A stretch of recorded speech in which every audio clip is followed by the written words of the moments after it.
ان ربک سریع العقاب وانہ لغفور رحیم، تمہارا رب جلدی حساب لینے والا ہے، وہ غفور رحیم بھی ہے. یعنی یہاں جو کچھ ہم کو ملا ہے اگر غلط استعمال کریں گے تو اللہ تمہارے حق میں سریع العقاب ہے، جلد سزا دینے والا. اور کائنات کا صحیح استعمال کرو اللہ کی مرضی کے مطابق، تمہارے حق میں اللہ غفور رحیم ہے. یہ آیت بتا رہی ہے کہ اللہ نے ہم کو خلیفہ بنایا، چند صلاحیتیں نعمتیں عطا فرمائی، امتحان آزمائش میں ڈال دیا، اور بالآخر جب قیامت قائم ہوگی تو بعضوں کے حق میں سریع العقاب جلد سزا دینے والا، اور بعضوں کے حق میں غفور رحیم ہے. یہ آیت میں پارے سورہ انعام کی آخری آیت ہے. وهو الذی جعلکم خلائف الارض، زمین کا خلیفہ بنایا. ورفع بعضکم فوق بعض درجات، بعضوں کے درجات بعضوں کے مقابلے میں بلند رکھے ہیں. یعنی کوئی معمولی آدمی ہے، کوئی بڑا آدمی ہے. اور درجات لیبلوکم فیما آتاکم، تاکہ وہ آزمائیں ان چیزوں میں جو تم کو عطا کی گئی ہیں کہ تم نے ان چیزوں کا کیسے استعمال کیا. تم کو بیوی دی گئی، بچے دیے گئے، دولت دی گئی، مکان جائیداد علم کیا نہیں دیا گیا، اس میں تمہاری آزمائش ہے. ان ربک سریع العقاب وانہ لغفور رحیم. تو پوری بات ہم یہ کہنا چاہتے ہیں کہ انسانوں کو بار بار سمجھانا، فرشتوں کو بھیجنا، پیغمبروں کو بھیجنا کی ضرورت کیا ہے. سورہ یاسین میں کہا گیا کہ جب اس بیچارے کو شہید کر دیا گیا تو اس کی قوم کو ہلاک کرنے کے لیے کہ جنہوں نے ان کو بھی جھٹلایا اور پوری قوم کو پورے رسولوں کو جھٹلایا، تینوں کو، تو ما انزلنا علی قومہ من بعدہ من جند من السماء، آسمان سے کوئی لشکر اتارنے کی ہم کو ضرورت نہیں تھی، نہ ہم نے اتارا. حدیث میں آتا ہے کہ اللہ تعالیٰ کے دو انگلیوں کے بیچ میں انسان کا دل ہے، چاہے تو یوں پھیر دے چاہے تو یوں کر دے. اب جو بندوں کو ہدایت نصیب ہوئی ہے تو ہدایت یافتہ بندوں سے اتنی پوچھ گچھ ہوگی جو ان کے اختیار میں ہے. جو چیز اختیار میں نہیں ہے اللہ تعالیٰ پوچھے گا بھی نہیں، مجبور نہیں ہے انسان. تم اگر کھڑے رہ کے نماز نہیں پڑھ سکتے، اللہ یہ نہیں پوچھے گا کہ تم کھڑے رہ کے کیوں نماز نہیں پڑھے، بیٹھ کے پڑھنا تھا. بیٹھ کے نہیں پڑھتے، اشارے سے پڑھنا تھا. اور اسی طرح سے اگر تم زکات دینے کے قابل نہیں ہو، اللہ یہ نہیں پوچھے گا کہ زکات کیوں نہیں دی تم نے. تم حج کو جانے کے قابل نہیں تھے، اللہ نہیں پوچھے گا کہ کیوں حج نہیں کیا. البتہ وہ حساب لے گا جو تمہارے اختیار میں ہے. اختیار پوچھ رکھتے ہو، اس کا مطلب یہ ہے کہ اللہ تعالیٰ اختیار لیا ہم کو، اسی پر پوچھ ہونے والی ہے. جہاں انسان کا اختیار نہیں ہے وہاں کچھ بھی نہیں ہو. تو اللہ کا کوئی قصور نہیں ہے کہ یہ کوئی ہدایت دے کوئی ہدایت نہ دے. اور اللہ مجبور و بے بس نہیں ہے کہ کسی کو ہلاک کرنے کے لیے کوئی بھاگا کا لشکر اتارے. اسی لیے فرمایا کہ یہ مت سمجھو کہ اللہ کے پاس دیر ہے بلکہ اندھیر ہے، بلکہ اللہ کے پاس دیر ہے. اللہ کی لاٹھی میں آواز نہیں ہے، اور اللہ کو ضرورت نہیں ہے کہ تم کو ہدایت دینے کے لیے پیغمبروں کو بھیجے یا تم کو ہلاک کرنے کے لیے آسمان سے کوئی جو ہے لشکر اتارے. انکانت اللہ صیحۃ واحدہ، بس ایک چیخ تھی زور کی، اس کو چنگھاڑ کہتے ہیں، فرشتے کی آواز. فاذا ہم خامسون، سب بجھ کے رہ گئے. یعنی ہوا یہ کہ جبریل علیہ السلام آئے اور زور سے چیخ ماری اور پورے قوم کے کلیجے پھٹ گئے اور وہیں ڈھیر ہو گئے سب. فاذا ہم خامسون، بجھ گئے. جیسے پانی ڈال کے آگ کو بجھایا جاتا ہے، ایک چیخ ایسی لگائی انہوں نے زور کی کہ کلیجے پھٹ گئے، وہیں ختم ہو گئے سب. قوم سمود کے بارے میں بھی آتا ہے کہ صیحۃ واحدہ، ایک چیخ نے ان کا کام تمام کر دیا.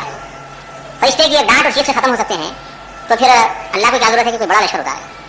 اور بعضوں کو اللہ نے پانی سے ہلاک کیا ہے. فکلا اخذنا بذنبہ، ہر ایک کو ہم نے ان کے گناہوں کی وجہ سے پکڑا، بلا وجہ نہیں پکڑا. ومنهم من ارسلنا علیہ حاصبا ومنهم من خسفنا به الارض ومنهم من اخذته الصیحہ ومنهم من اغرقنا. کسی کو چنگھاڑ نے ہلاک کر دیا، کسی کو ہوا نے، اور سمجھے کسی کو پانی نے غرق کر دیا. وما ظلمناهم ولكن كانوا انفسهم يظلمون، ہم نے ظلم نہیں کیا، انہوں نے اپنے آپ پر ظلم کیا. اور کسی کو زمین میں دھسا دیا جیسے قارون، کسی کو غرق کر دیا جیسے فرعون اور قوم نوح، اور کسی کو ہوا نے ہلاک کیا جیسے قوم عاد. یعنی ایسے طاقتور لوگ زمین میں کبھی نہیں پیدا کیے گئے. لم یخلق مثلها في البلاد، کبھی ایسے طاقتور لوگ نہیں پیدا کیے گئے. اور پیغمبر نے ان کے جسمانی دل ڈول اور طاقت کا حوالہ دیا. وَاذْكُرُوا إِذْ جَعَلَكُمْ خُلَفَاءَ مِن بَعْدِ قَوْمِ نُوحٍ وَزَادَكُمْ فِي الْخَلْقِ بَسْطَةً. یاد کرو اے قوم کہ نوح علیہ السلام کی قوم کو غرق کر کے اللہ نے تم کو بسایا، اور اللہ نے تمہارے جسم میں، خلقت میں، پیدائش میں اضافہ فرمایا. انتہائی لہیم شہیم اونچے پورے لوگ تھے، وہ دندناتے پھرتے تھے، اچھل کود کرتے تھے، اور جنگے ہاتھ سے وہ کاریگری کے کام کرتے تھے جو آج مشین کر رہا ہے. پہاڑوں کو تراشتے تھے اور بولتے تھے ہم کو اور ہمارے مکانوں کو کون ہلاک کر سکتا ہے. تو ہم نے ان کو جو ہے ہوا کے ذریعے ہلاک کیا. ایسی ہوا بے گی جو اٹھا پٹک کرتی تھی ان کو ہم نے ہلاک کیا ہوا سے، ایسی طاقتور قوم کو. اور بعضوں کو ہلاک کیا، زمین میں دھسا دیا جیسے قارون نے. آج بھی اللہ کے عذاب اس طرح آتے ہیں. تو یہاں یہ بات بتانا ہے کہ ایک فرشتے نے آواز لگائی اور پوری قوم اس بستی کی ہلاک ہو گئی. آخر میں فرمایا یا حسرۃ علی العباد، ہائے افسوس بندوں پر، اللہ تعالیٰ کو ضرورت پڑی افسوس کرنے کی. اس کا مطلب یہ نہیں ہے کہ اللہ بے بس ہے کہ کاش میرے اختیار میں ہوتا تو سب کو ہدایت دیتا ہے، اس کا منشا یہ نہیں ہے، بلکہ بندوں کو سنانا ہے کہ بندوں تمہارا حال کس قدر افسوسناک ہے کہ ما یاتیہم من رسول الا کانوا بہ یستہزئون. کوئی رسول ایسا نہیں آیا کہ لوگوں نے اس کا مذاق نہ اڑایا. یا حسرۃ علی العباد، افسوس بندوں تمہارے اوپر کہ کوئی رسول نہیں آیا ایسا کہ جس کا تم نے مذاق نہ اڑایا، رسولوں کے ساتھ مذاق اڑایا. اور یہ کہا حق بہم ما کانوا بہ یستہزئون، جو عذاب آیا تو جس مذاق سے وہ کام لیتے تھے اسی نے ان کو گھیرے میں لے لیا، یعنی اس مذاق کا مذاق ان کو چکنا پڑا. یہ بات ختم ہوئی قوم کی ہلاکت کی. اب یہاں سے اللہ تعالیٰ توحید، رسالت اور آخرت کے ثبوت کے لیے دلائل فراہم کر رہے ہیں. قرآن مجید اپنی بات منوانے کے لیے 3 قسم کے دلائل دیتا ہے. ایک دلیل ہے، اس کا نام ہے آیات انفس، یعنی انسان کی جان سے بحث کرتے ہیں کہ تم اپنے جسمانی نظام پر غور کرو، اپنی زندگی پر غور کرو، جسم ہے، روح ہے، اور ہم نے تم کو یہ دیا اور وہ دیا. تو یہ آیات انفس ہے. یہ جیسے کہ تم سو جاتے ہو، تم کھاتے ہو وغیرہ وغیرہ، یہ آیات انفس ہے.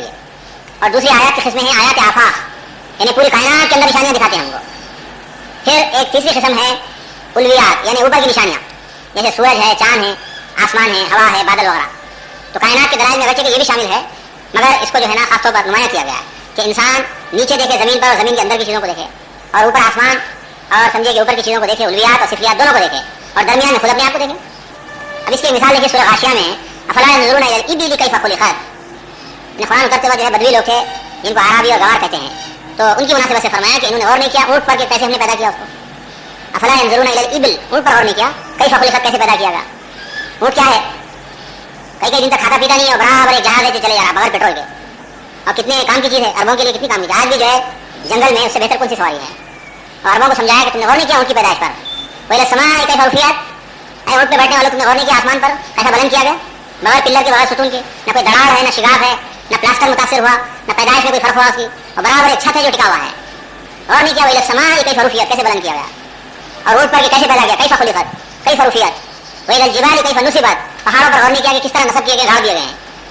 اور ایک جگہ آتا ہے کہ زمین کو امبیلنس نہ ہونے دیں, یعنی زمین جو تیزی سے حرکت کر رہی ہے, اگر پہاڑوں کو کیلوں کی طرح میخوں کی طرح گاڑ نہ دیا جاتا تو زمین کی حرکت میں فرق ہو جاتا تھا.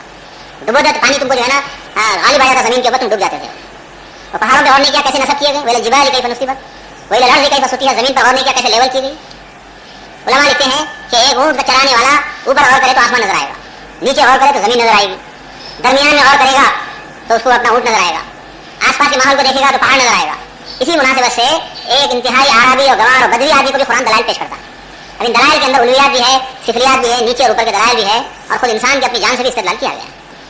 ایک آیات ہے انفس جس میں انسان کی ذات پر سے بحث ہوتی ہے, اور ایک آیات کائنات آفا, آیات آفا, سورج چاند وغیرہ یہ وہ سب لے لیجیے. اور ایک تیسری قسم ہے تاریخی آیتیں, آیات سمجھ تاریخی سمجھ, اس سے بھی استدلال کرتا ہے کہ بھائی تم ان چیزوں کو نہیں مانتے, ذرا پچھلے لوگوں پہ غور کرو. قوم لوط نے سبق نہیں سیکھا قوم سمود سے جو ان سے پہلے ہلاک ہوئی, قوم ثمود نے سبق نہیں سیکھا قوم عاد سے جو ان سے پہلے گزری, قوم عاد نے سبق نہیں سیکھا قوم نوح سے جو ان سے پہلے گزری. تو لوگ جو ہے عبرت حاصل نہیں کرتے ہیں, تو قرآن تاریخی دلائل دیتا ہے, اور اسی تاریخی تسلسل پر جیسے کائنات کے اور قوانین تاریخ بھی ایک حقیقت رکھتی ہے جس کی بنا پر کہا جاتا ہے ہسٹوریکل فیکٹس, تاریخی حقائق, اور کہا جاتا ہے ہسٹری ریپیٹس اٹ سیلف, تاریخ اپنے آپ کو دہراتی ہے. آج بھی جو کچھ ہو رہا ہے تاریخ اپنے آپ کو دہرا رہی ہے, کفر بھی اپنے آپ کو دہرا رہا ہے, اسلام بھی اپنے آپ کو دہرا رہا ہے, اور اللہ کا قانون برابر اپنا کام کر رہا ہے. تو یہاں یہ بتایا جا رہا ہے کہ کتنی بستیوں کو ہم پہلے ہلاک کر چکے ہیں کہ جو پلٹ کے آنے والی نہیں ہے. یہ تاریخی دلیل ہے جو قرآن دے رہا ہے. یعنی یہ بستی جس کو ہم نے ہلاک کیا, یہ تو کیا ہی ہے, لیکن علم یرو کم اہلکنا قبلہم من القرون, اس سے پہلے کتنی بستیوں کو ہلاک کر چکے ہیں, کتنی نسلوں کو ہلاک کر چکے ہیں, اور ایسے ہلاک کیا ہم نے کہ انہم الیہم لا یرجعون, کے پلٹ کے نہیں آتے. اور یہ فرمایا کہ حرام علی قریۃ اہلکناھا انہم لا یرجعون, کسی بستی کے لیے ایسا کبھی بھی نہیں ہوا کہ وہ پلٹ کے دنیا میں آئی ہو کبھی, ایک بار ہلاک کر دیا, ہلاک کر دیا.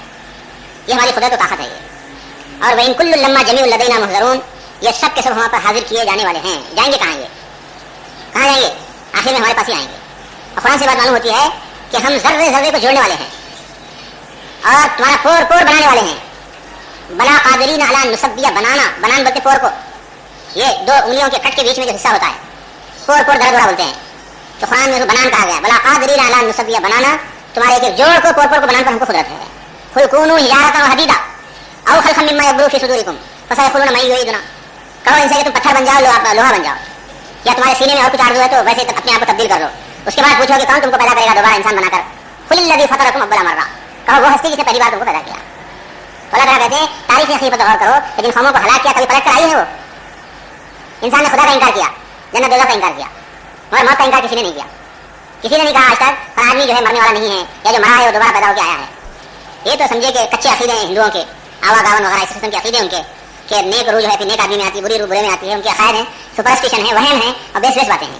اور قرآن یہ کہتا ہے کہ آدمی جب مر گیا, قوم مر گئی, دوبارہ واپس نہیں آ کری. اللہ نے یہ طے کر دیا ہے. یہاں تک کہ بڑے بڑے پیغمبروں کی موت واقع ہوئی, لیکن اللہ نے دوبارہ ان کو دنیا میں نہیں بھیجا. پھر سلیمان علیہ السلام کو اللہ نے حکومت دی, بادشاہ دی, سب کچھ دی, لیکن موت جب آئی تو ان کو پتہ ہی نہیں چلا. اور مرنے کے بہت دن بعد جو عصا کے ٹیک سے لاش ان کی کھڑی ہوئی تھی, اس عصا کو گھن نے کھایا, عصا گرا, تب وہ گرے تو لوگوں کو پتہ چلا کہ انتقال ہوا ہے. سورہ سبا میں اس کا ذکر ہے. تو پیغمبروں کو بھی پتہ نہیں چلتا کہ موت آنے والی ہے, اور جب آتی ہے تو اللہ کے پاس چلے جاتے ہیں. لا یستاخرون ساعۃ ولا یستقدمون, ایک گھڑی آگے نہیں, ایک گھڑی پیچھے نہیں. بعض لوگ جو ہے مستقل جا کے دواخانوں میں توڑ پھوڑ کر رہے ہیں. تم نے مریض کو برابر دیکھا نہیں اور دیکھتے تو اس کی جان بچ جاتی. بد انتظامی کے لیے تو ضرور توجہ دلانا چاہیے, لیکن مرنے والے کے بارے میں یہ بولنا کہ تمہاری توجہ ہوتی تو مرتا نہیں, وقت پہ بلڈ دیتے تو مرتا نہیں, یہ بات ہماری سمجھ نہیں ہے. یہ بولیے کہ سکون سے مرتا, ذرا آرام سے مرتا, ہم کو بھی ذرا تسلی ہوتی, انتظام ذرا اچھا ہونا چاہیے تھا, تکلیف سے مرا, کم تکلیف ہوتی, یہ بول سکتے ہیں. لیکن یہ تو نہیں جان بچ جاتی. جان کیسے بچتی, ایک گھڑی آگے نہیں, ایک گھڑی پیچھے نہیں. زندگی بھی ایک بار آتی ہے, موت بھی ایک بار آتی ہے. اللہ تعالیٰ کہتے ہیں کہ مر گیا پھر پلٹ نہیں آتا. فإن كل لما جميع لدينا محضرون, یہ سب کے سب ہم پر ہمارے پاس حاضر ہونے والے ہیں. اور کیسے حاضر ہوں گے, حدیث میں آتا ہے کہ قیامت کے دن سور پھونکا جائے گا, سب ختم ہو جائیں گے, فرشتے بھی ختم ہو جائیں گے, سب ختم ہو جائیں گے. نہ اسرافیل علیہ السلام باقی رہیں گے, نہ اسرائیل علیہ السلام, نہ ملک الموت, نہ کوئی.